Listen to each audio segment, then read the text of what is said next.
속에서도 마음이 맞는 사람끼리 이렇게 함께 통하고 모임을 많이 갖습니다. 그냥 한둘이 아니고 다수가 모일 때, 이 공동체가 모일 때는 더더군다나 그렇습니다. 한 마을에서 이장만 돼도 그 마을 지역 주민들의 그 형편과 처지를 다 체크하고 파악합니다. 그리고 이장이 하는 일은 행정기관 관청과 이 주민들과의 이 사이의 중간 매개 역할을 해가지고 어쩌든지 마을이, 바로 이 동네가 서로 협력하면서 상부상조하고, 그래서 민관이 함께 하나가 될 수 있도록 이 중간 역할을 하는데 아주 중요한 사명이 있죠. 그래서 동네 리장은 아주 중요합니다. 우리 마을에는 이제 특별히 동해 동장님이 계시잖아요. 그래서 지역을 늘 살피는 일을 합니다. 또 반장들이 단에 다 있어서 협력해. 그래서 주민센터에서는 반장님들이 모여가지고 동장님과 회합을 하는 이 과정들이 많이 있죠. 왜 그렇게 모일까요? 하나의 메시지 안에서 통일감 있게, 일체감 있게 이 지역 주민들을 섬기고자 하는 것인데, 어떻게 하면 더 잘 섬길 수 있을까? 그래서 한 마을에 동장님이나 이장님을 보면 지역의 군수나 또 도지사나 또 위로 올라가면 대통령의 모습을 보는 듯 축소판이라고 볼 수 있습니다. 축소에는 축소판이에요. 그래서 한 마을에서 일을 잘하면 면으로 보내고, 면에서 일 잘하면 군으로 보내고, 군에서 잘하면 도청으로 보내고, 또 시로 보내고, 거기서도 잘하면 이제 국회로 보내고. 여러분, 그래서 나라의 살림살이는 사실은 이 모든 게 국회의원들에게 아주 중요한 사명이 있지 않습니까? 그래서 국회의원들은 어쩌든지 변함없이 초지일관, 자기가 속해 있는 지역 주민들을 위해서 봉사하고 섬기는 이 책무가 있다는 사실을 잊어서는 안 되죠. 물론 대통령도 마찬가지입니다. 권세를 행사하고 백성 위에 군림하려고 하고 억압하려고 하고 자기에게 주어진 이 칼을 휘두르려고 하면 안 된다는 거죠. 그 칼을 가지고서 오히려 선용하는 데 쓰는 거죠. 자, 힘을 줬다는 것은 그 힘을 가지고 섬기라는 것입니다. 그렇다면 우리가 신앙으로 한번 돌아가 볼까요? 오늘 하나님께서 오늘 사도행전 이 본문 말씀을 통해서 아주 중요한 핵심적인 말씀을 나타내 주셨는데, 그리고 이 사도행전을 정리해서 고백하고 선포한, 그러니까 믿음의 사람, 그가 그 마음속에 하나님의 성품과 하나님의 섭리와 하나님의 뜻을 마음에 품고서 말씀을 받아서 정리해 내려갔는데, 하나님 마음에 합한 사람이 되는 것이 얼마나 중요한 것인가를 말씀했다는 거죠. 저와 여러분들이요, 따로 국밥이 되면 안 되죠. 따로 국밥이라고 하는 용어는 따로따로다 이런 뜻 아니에요? 하나님과 우리 사이에 같은 생각을 갖고 같은 마음을 갖고 같은 뜻을 가지고 그렇게 사역을 진행해야 됩니다. 그 중심은 바로 예수 그리스도예요. 교회의 중심은 목회자나 함께하고 있는 이 교우들이 아니라 예수 그리스도가 중심이 되어야 합니다. 여러분, 그래서 사람 중심으로 되면 언젠가는 깨져요. 언젠가는 깨져요. 왜 깨집니까?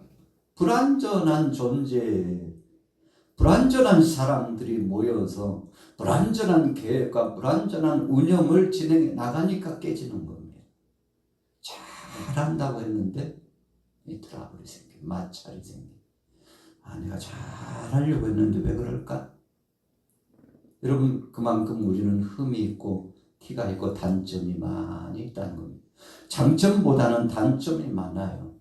그러나 우리가 살아가는 삶의 범주 속에 우리 교회 공동체가, 가정 공동체가, 나라 공동체가, 세계 속에 있는 모든 이 공동체가 하나님 중심으로 하나 되면 여러분 흔들리지 않습니다. 통일된다는 것이 매우 중요합니다. 오늘 본문 말씀은 하나님의 마음에 맞는 사람, 그가 누굴까라고 하는 것이 주제입니다. 오늘 보면 22절에서 표현하고 있는 바로 그 주인공이 중반절에 나와 있잖아요. 22절 같이 읽어볼게요. 시작. 패하시고 다윗을 왕으로 세우시고 증언하여 이르시되 내가 이새의 아들 다윗을 만나니 내 마음에 맞는 사람이라 내 뜻을 다 이루리라 하시더니.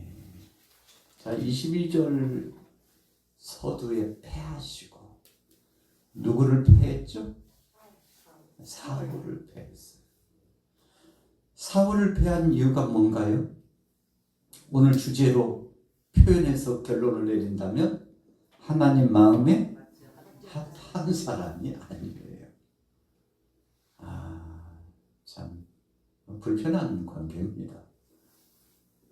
그래도 하나님께서 사울이 왕위에 이스라엘 일대 왕으로 등극하고 얼마 되지 않아서 다윗을 기름 붓거든요. 얼마 되지 않았어요. 소년 다윗을 기름 부었어요. 그런데 오늘 성경에 보니까 21절에 그러고도 사울 왕이 몇 년간요? 40년간이나 왕정을 진행했다는 것은 참 아이러니한 겁니다. 이게 불가해요. 버리셨다고 했는데 왜 하나님이 바로 내리시지. 여러분, 하나님의 섭리하심은 참 오묘합니다. 오늘 하나님께서 사울을 버리셨다는 것은 그 즉시 사울을 내리시겠다는 말씀이 아니에요. 하나님께서 내 마음에 합하지 않은 사울을 책망하고 사울이 하나님 앞에 돌아오기를 학수고대하셨다는 영적인 의미가 깊이 그 속에 내포되어 있습니다. 예수님께서 탕자의 비유를 말씀해 주셨을 때 이 당시 아들이요, 아버지가 살아계실 때 재산을 나눠달라고 하는 것은 불효자식 중에 상불효자식의 그런 축에 들었어요. 그래서 탕자입니다. 아버지 마음을 아프게 하는 거예요. 아직 아버지가 눈이 시퍼렇게 살아계시는데 아버지 제 것 주세요. 제 분깃 주세요. 이렇게 이야기하는 것은 아버지 얼굴에 침을 뱉고 욕을 한 거나 다름이 없는 행세를 한 겁니다. 그런데 보십시오. 이 아버지가 이런 불효자식 같으니라고, 이놈아 너는 내 자식 아니야 이놈아, 이런 나쁜 놈 같으니, 이 애비가 이렇게 살아있는데 네가 달라고 그런 놈이 어디 있어. 이런 나쁜 놈, 너 오늘부로 내 자식 아니야. 그러고는 그 아들을 쫓아내는 심정을 가졌나요? 아니에요.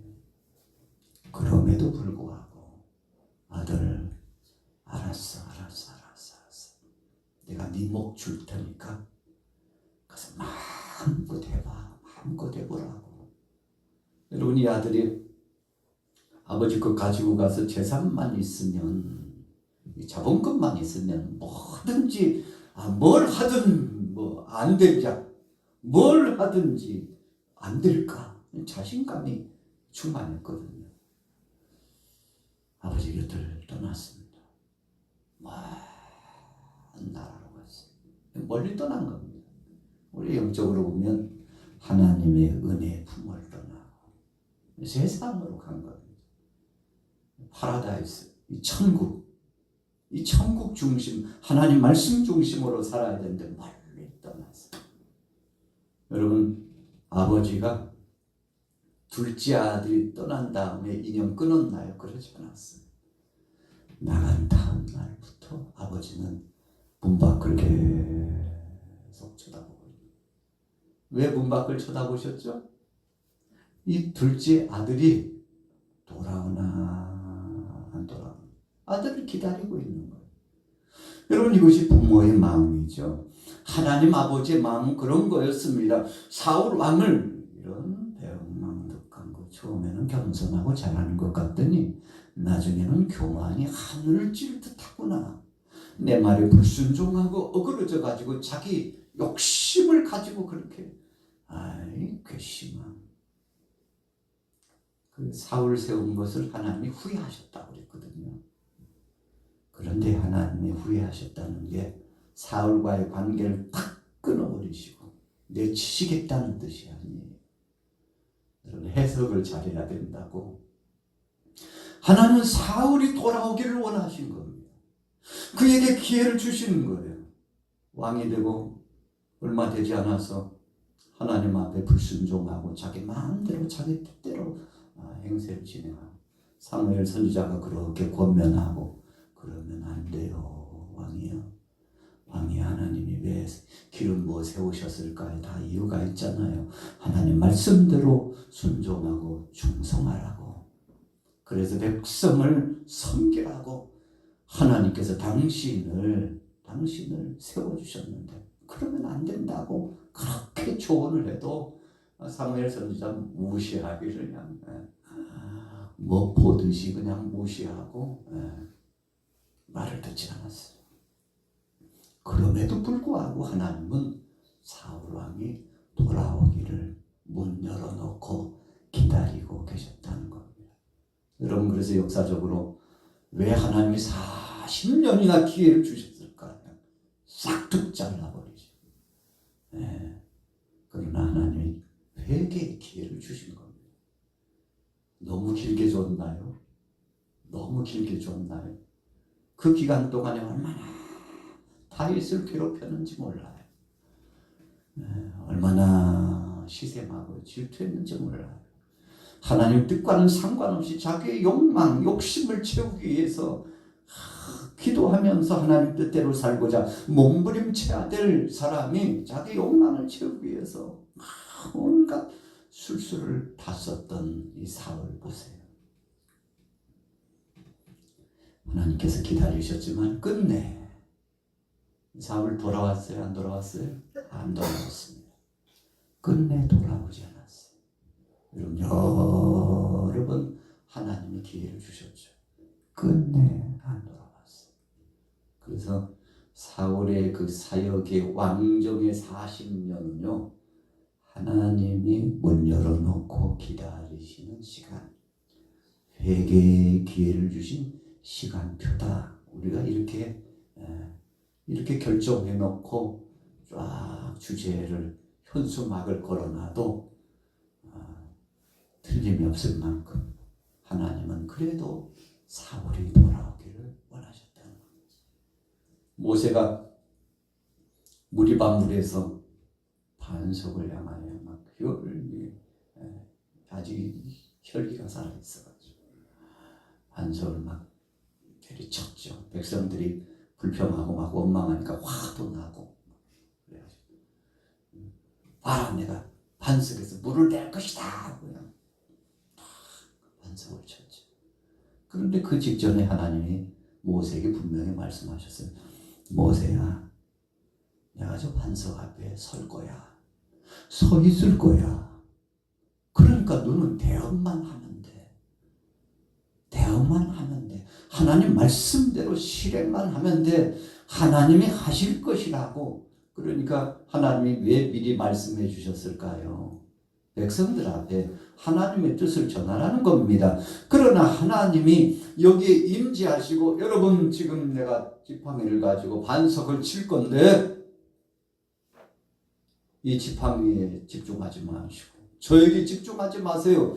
하나님 직전에 저에게 말씀하셨는데 이 반석 앞에 하나님이 서 계시겠다고 말씀하셨으니 오늘 하나님이 임재하셔서 하나님이 물을 내시는 것이니 나는 하나님 말씀에 순종하고 반석을 칠 뿐이고 물을 내게 하신 분은 하나님이시니 하나님을 찬양하고 하나님을 앙망하라고. 여러분 모세가 제대로 메신저가 되고 제대로 설교자가 되고 제대로 주의 종의 역할을 하고 제대로 중보자의 역할을 했다면 그렇게 백성들에게 선포했어야 합니다. 그런데 하나님이 여기에 좌정하시고 계시다는 말을 쏙 빼죠. 왜 뺐어요? 자기 만용과 자기 중심을 드러내려고 하는 욕심의 소욕이 아직도 여기 있었다는 겁니다. 그래서 모세가 가나안 땅에 못 들어가잖아요. 모세, 이 일을 너는 기억해야 된다. 약속의 땅 가나안 땅에 너는 못 들어간다. 왜 그랬나요? 하나님의 영광을 드러내야 되는데 하나님 그 앞에 자기가 서가지고 자기 영광에 도취돼가지고 자기 힘에 도취돼가지고 여러분 이것이 바로 영적으로 보면 모세의 엄청난 실수였던 것이죠.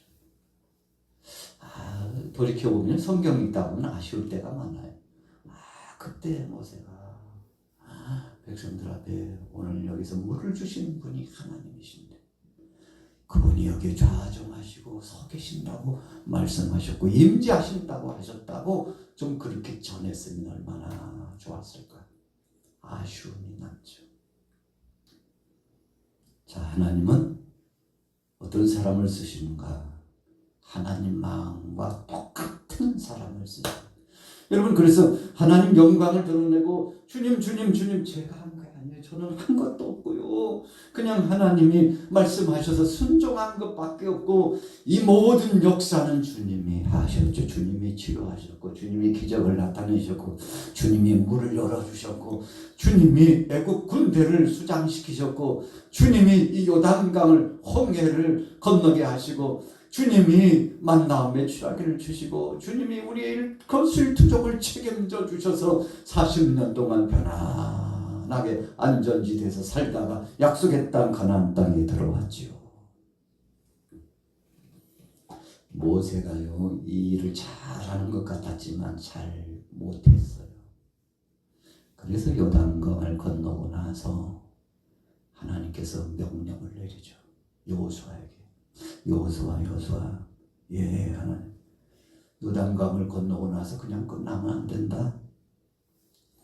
거기에서 돌을 12돌을 취해가지고 돌비를 좀 세워. 예 돌비요.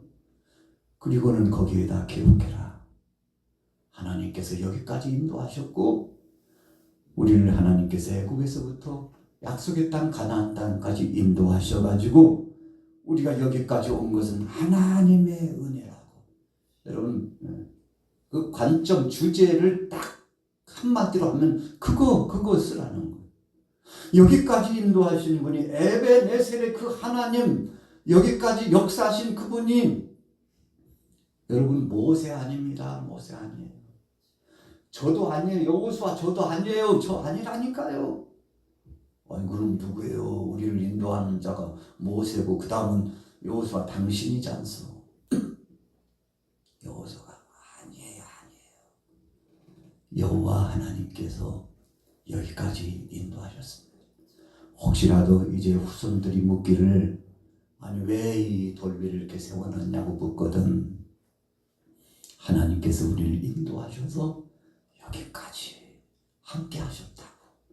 그 역사적인 이야기를 후세대들에게 알리기 위하여 그렇게 후세대들을 가르치도록 하기 위해서 하나님 없이는 살 수 없다는 것을 후세대들에게 가르치려고 여러분 요단강에 12돌을 세워놓고 왜 12개입니까? 각 지파장들에게 책임을 명심해 네 후손들에는 네가 책임져야지. 네가 집화장이잖아. 집화장은 그냥 폼으로 있는 것이 아니잖아. 너에게 맡겨진 그 양떼들, 너의 가문의 이 족속들, 후손들을 책임지고 하나님이 역사하셨다고 가르쳐라. 이 말씀이거든. 이렇게 한 사람은 하나님 마음에 합한 자예요. 여러분, 여호수아가 그 일을 한 겁니다. 그래서 여호수아라는 뜻은 예수라는 이름하고 같은 거거든요. 그러니까 메시아, 그리스도라는 영적인 의미가 있죠. 여호수아가 하나님 영광을 드러냈어요. 하나님이 하셨다고 선포했어요. 여러분, 그래서 여호수아가 이제 하나님이 저를 부르실 날이 가까우니까 백성들 다 모아놓고, 영적 상태 보니까 큰일 났어요. 영적으로 퇴락해지고 하나님을 떠나고 마음이 막 갈피를 못 잡고 흔들리는 백성들을 모아놓고, 여러분들 정신 차리고 하나님 편에 서야지. 왜 우상 편에 서가지고 마음을 빼앗기고 그래. 정신들 차리라고. 그러면서 여러분들은 어떻게 결정하든지 여러분들이 결정할 것이겠지만, 나와 우리 자손들은 하나님 편에 서서 평생을 하나님 영광 중심으로 예배자로서 살 거라고. 여러분, 그렇게 선언하고 여호수아가 마지막 그 유언을 남기고 하나님 앞에 부름받잖아요. 왜 그 유언을 남겼을까요? 하나님의 말씀을 기억하는 거예요. 마지막 내가 죽는 순간까지 전도자로서, 설교자로서, 말씀을 전하는 자로서 이렇게 전하다가 주님의 부름 받는 것이 영광이요 복된 것임을 알아서 여호수아가 그 일을 한 겁니다. 하나님의 마음에 합한 사람이죠, 여호수아가. 여러분, 그래서 전무후무할 만한 위대한 성업이 여호수아, 바로 그를 통해서, 그의 가정을 통해서, 그 후손을 통해서. 오늘 본문에 보면 세례요한도 24절 25절을 보면 한번 읽어볼게요. 24절 읽습니다. 시작. 그가 오시기에 앞서 요한이 먼저 회개의 세례를 이스라엘 모든 백성에게 전파하며 요한이 그 달려갈 길을 마칠 때 말하되 너희가 나를 누구로 생각하느냐. 나는 그리스도가 아니라 내 뒤에 오시는 이가 있으니 나는 그 발에 신발끈을 풀기도 감당하지 못하리라 하였으니. 세례 요한이 죽기 전에요, 제자들을 다 모읍니다. 내가 그리스도가 아니야. 그리스도는 바로 저분이라고. 메시아는 저분이야. 예수님이 메시아라고. 그럼 나 따를 거 없어. 이제부터는 너희들 사명 다 했다. 나도 사명 다 해서 이제 하나님께 갈 거야. 그러니 예수 그리스도를 따라가라고. 자기 제자들을 다 보냅니다. 여러분, 그래서 예수님이 세례 요한을 내 마음에 합한 자구나 칭찬하셨죠. 여자가 낳은 자 중에 가장 큰 자라고. 이 대목 때문에 그런 거예요. 자기가 영광을 받을 수도 있었어요. 여러분, 순례자들이 예루살렘으로 들어가기 전에 요단강을 건너는데 길목을 지키고 회개하라 천국에 가까웠느냐, 회개하라 천국에 가까웠느냐 선포하니까 사람들이 두려워 떨고 하나님 앞에 죄를 자백하고 회개가 터져나오기 시작하고, 어떻게 해야 되냐고, 이리 들어오라고, 세례 받아야 된다고. 이제 과거는 다 씻고 새 생명이 되고 새로운 피조물이 되었다고 요단강에서 세례를 베풀어요. 대단한 사람이잖아요. 그러니까 그 제자가 아마 수많은 됐을 것이라고 저는 생각합니다. 엄청난 제자들이 있었을 거예요. 세례요한이 자칫 잘못하면 영웅적인 취급을 받을 수도 있을 거예요. 근데 그때 예수님이 등장하십니다. 예수님이 요단강가로 오십니다. 멀리서 주님이 오실 때 세례요한이 그 많은 사람들을 향하여 저분을 보시라고. 예수님 저분이 세상 죄를 지고 가는 하나님의 어린 양 되시는 저분이 바로 메시아요 그리스도라고. 나는 저분의 신발끈을 풀기에도 감당할 수 없을 만큼 작고 작은 자라고. 여러분, 그래서 오늘 25절에 요한이 그 달려갈 길을 마칠 때, 여러분, 달려갈 길을 마쳤다는 것은 사명 끝났다는 겁니다. 사명을 잘 감당했다는 겁니다. 여러분, 세례요한만큼 하나님 마음에 합한 사람이 어디 있어요? 오늘 다윗이 출연되고 있습니다만 다윗뿐만 아니에요. 세례요한이 하나님 마음에 합한 자. 그렇다면 오늘 저와 여러분들은 어떻습니까? 주님 마음에 합한 자인가요? 주님이 기뻐하실 일, 주님이 즐거워할 일을 다투어서 그 일을 추진해 나가고 그 일에 충성하고 헌신하고 있나요? 그렇다면 여러분들은 참 복된 사람입니다. 여러분, 사람이 참 인생이 참 짧아요. 어제 오늘 며칠 사이에 아주 중요한 분 두 분이 또 하나님 앞에 부름을 받았더라고요. 엄청난 영향력을 끼친 사람이 하나님 앞에 부름을 받았어요. 여러분, 이 땅에 와서 선한 영향력을 끼치는 사람이 되는 것이 얼마나 행복입니까? 그런데 최고의 선한 영향력은 하나님 영광을 드러내고 하나님 앞에 충성한 것이 최고의 선한 영향력인 것을 우리가 믿습니다. 그래서 오늘 본문 말씀에 바울이 바나바를 만났잖아요. 바나바가 바울을 불러들였어요. 동역자가 됐어요. 13절 읽어볼게요. 13절 시작. 바울과 함이 동행하는 사람들이 바보에서 배 타고 밤빌리아에 있는 버가에 이르니 요한은 그들에게서 떠나 예루살렘으로 돌아가고 그들은 버가에서 더 나아가 비시디아 안디옥에 이르러 안식일에 회당에 들어가 앉으니라. 그리고는요, 회당장이 불러가지고 이것이요, 요즘 뭐 자주 보지 않은 새로운 얼굴들이 오셨네. 혹시 할 말이 있냐고, 우리에게 전할 말이 있냐고. 그러니까 바울이 기다렸다는 듯이. 여러분, 회당장의 권한이 꽤 컸거든요.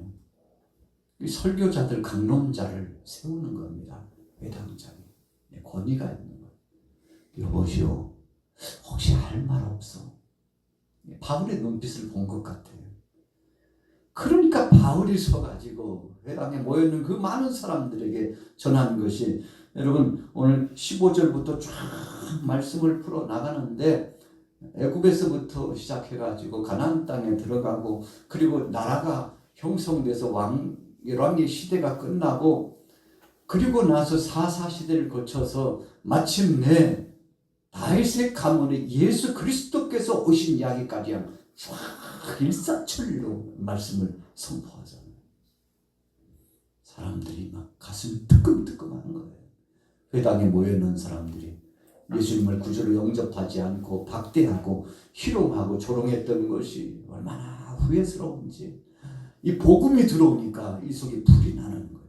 성령의 불이, 능력의 불이 나가지고, 여러분, 바울의 말을 듣는 사람들이 다 하나같이 변화를 받고 은혜를 경험하잖아요. 이 바울이 누굽니까? 하나님 마음에 합한 사람이 됐어요. 처음부터 그런 건 아니잖아요. 다메섹 도상에서 예수님 만나기 전에는 진짜 망나니 중에 망나니였죠. 회방자 중에 회방자. 바울이 자칭 자기에게 그렇게 이야기했잖아요. 내가 교회 회방자 노릇을 했다고. 회방자가 뭐니까 깡패 노릇했다 이겁니다. 하나님 영광 가리고 가난 곳곳마다 문제 일으켰던 사람이었다는 겁니다. 그런데 성령 채우고 나서 변화를 경험하고 나서 하나님 마음에 합한 자가 되고 나서는 주님이 뭘 원하시는지를 너무 잘 알아가지고, 가족 간에는요, 오래 살다 보면 이렇게 표정만 봐도 무슨 일이 있구나. 왜 무슨 일 있어? 이야기해봐. 내가 들어줄게. 가족끼리는 그런 거잖아요. 이야기를 들어줘. 그랬구나. 이런 나쁜 사람들 같으냐고. 그러면 안 되지. 위로를 해주고. 그게 가족이잖아요. 여러분, 오늘 바울이 하나님의 뜻을 알고 아버지의 뜻을 알았어요. 그래서 아버지의 뜻은 오늘 여기에는 유대인 형제뿐만 아니라 헬라파 이방인 형제들까지도 세계 모든 족속들이 하나님 앞에 돌아와 구원받기를 원하신다는 사실, 그래서 하나님의 세상을 이처럼 사랑하사 독생자 아들 예수 그리스도를 보내주셨다는 사실을 지금 계속 선포하는 겁니다. 예수님이 이 땅에 왜 오셨는지를 설명하는데 모두가 은혜를 체험했습니다. 오늘 저녁에 참여하신 여러분들도 성령 안에 하나님과 마음이 통하셔서 하나님 마음에 합한 자 되면요, 그때부터요 진짜 바빠지죠. 주님이 어떻게 하면 기뻐하실까 하고 주님이 기뻐하실 것만 찾아서 하게 되는 거 아니겠습니까?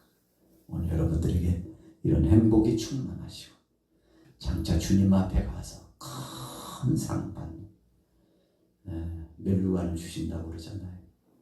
의의 멸류관, 자랑의 멸류관, 썩지 않은 멸류관, 영광의 멸류관, 큰 멸류관. 여러분이 멸류관을 씌워주신다고 합니다. 상을 주신다는 거죠. 주님이 다 갚아주신다는 겁니다. 행하는 대로 갚아주신다고. 여러분, 그래서 사람 앞에요, 왜 나를 안 알아주지? 그럴 거 없어요. 세상에서 받아버리면 주님에게 못 받는단 말이 있잖아요. 저는요 주님께 가서 받을 거예요. 예수님께 가서 받을 거라니까. 세상에서는 초라하지만 주님 앞에 가면 큰 상이 있다고. 여러분, 이런 신앙관을 가지면요 시험 들 것도 없고 낙심할 것도 없고 세상 것 바라보고 흔들릴 것도 없고, 우리가 자꾸 흔들리는 것은 세상을 바라보기 때문에, 베드로처럼 파도를 보기 때문에 그런 거죠. 주님만 바라보고 믿음으로 승리하기를 예수님의 이름으로 축원합니다.